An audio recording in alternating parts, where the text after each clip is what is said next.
Well, the opening question is a very good one. It's a fair one on when incoming administration comes into the world the way that it is, the existing set of threats. I mentioned deferred maintenance, and as a result, we're never would and have not turned our back on existing relationships, existing responsibilities, existing threats. So when it comes to the very tailored operation we had against the Houthis, which easily could have expanded into something else if we did not maintain focus on what the end state was. Freedom of navigation was our goal from the beginning. We used unrelenting military force to execute that, provided capabilities in order to protect our troops and forces in the region in the process, which requires some trade-offs, but intentionally kept the scope narrow so that it didn't spiral into something bigger, and we could ensure we maintain combat power or other potentialities. We stand prepared to ensure that Iran does not get a nuclear bomb. We're committed to peace. We believe that's the most fruitful process, and there have been great signs. But it would be irresponsible for the Department of Defense not to posture to protect our forces and our allies and our bases in the region. So that requires trade-offs in the short term. But that's our job. That's our working with the Chairman of the Joint Chiefs and others to ensure globally we're looking at the entire picture and allocating resources at certain times in certain places with a specific end state, with an understanding that eventually we need to make choices that shift to our priority location. I'll note that the border, from our perspective, our border is not a deviation from that at all. President Trump has made that key from the beginning, securing our skies, our southern border. When you have 21 million people whose intentions you don't know what they are, enter your country, we call that an invasion. That's unacceptable, and that's why we focus on that from day one, and we will use all resources necessary to secure that southern border. Another question was about cyber. It needs to be fully integrated into how we operate. I can't tell you how often Admiral Picaro brings that up. Both in hunt forward and defensive, offensive and defensive capabilities, training, working together at the request of allies and partners who seek that capability, and then many of which have capabilities that are a multiplier effect for ours. So it is central to how we look at the world. It has to be in a world of asymmetric threats, in the world of space, in the world of cyber. Those domains are the front lines, especially in the gray zone asymmetric hybrid warfare scenarios that I discussed and touched on briefly.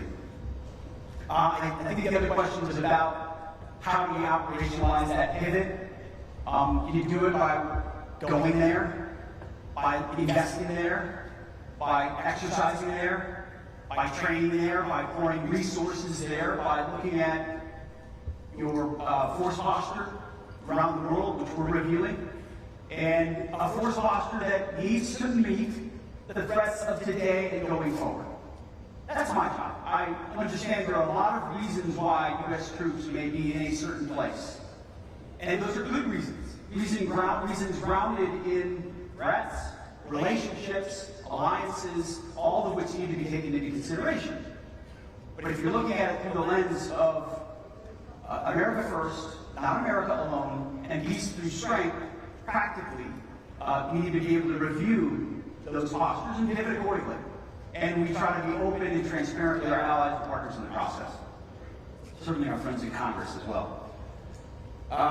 Foreign military sales, I believe that was the fourth question, was touched on capabilities, making sure that the Indo-Pacific does not become a testing ground. That's certainly not our goal. However, we've learned, as so many of you have, from the conflict in Ukraine, that warfare is changing rapidly. It's iterating in real time. So this idea that we can conduct defense procurement the way we have in the past, waiting months and months and years for the perfect system that delivers 5 years down the road, over time and over budget, it's not possible. So we're working with our partners, not just in the Indo-Pacific, but around the world to rapidly field emerging technologies, which we think makes us more likely to deter adversaries. And then the fifth question was Europe's role in the region. Oh, yes, a big one. And I think there are understandable reasons why Other countries would take a different view. I mentioned it briefly. I think Europe's comparative advantage, powers in Eastern and Western Europe, is the defense of that continent.